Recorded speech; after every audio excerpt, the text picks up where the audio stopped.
Vous trouvez que le monde oscille constamment entre le sublime et l'absurde? Nous aussi, bienvenue sur Aimons l'info. Pour la première fois, 3 patients atteints de maladies génétiques ont été traités avec succès en éditant et en modifiant directement leurs gènes.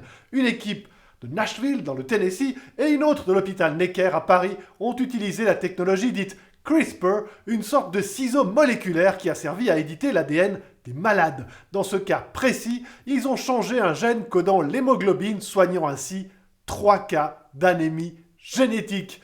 Mais si la société actuelle peut produire de telles avancées, elle n'est pas avare non plus d'absurdité. Ainsi, Paul Watson, cofondateur de l'ONG Greenpeace, illustre par quelques mots bien sentis l'inanité de la surpêche. Nos chats mangent plus de poissons que l'ensemble des phoques et pourtant nous blâmons les phoques pour le poisson qu'ils nous volent.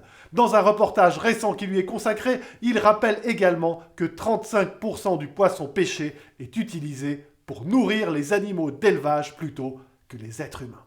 Enfin, vous ne le saviez sans doute pas, mais l'Europe de l'Est a connu une invasion éclair au début du mois. La Pologne, oui, la Pologne a envahi la République tchèque avec soldats, barrages et mitrailleuses sans même le savoir. Dans le cadre des mesures anti-Covid, une unité polonaise a en effet établi un périmètre de surveillance de la frontière autour d'une chapelle près d'un village du sud de la Pologne, empêchant les Tchèques d'y accéder. Jusqu'ici, rien de grave, mais la troupe ne s'est rendue compte qu'après plusieurs jours et après avoir subi les protestations virulentes des habitants du coin, qu'elle se trouvait près de 30 mètres à l'intérieur du territoire tchèque. Heureusement, les diplomates des deux pays n'ont pas fait parler la poudre et tout est rapidement entré dans l'ordre. Et c'est aussi ce que je vous souhaite.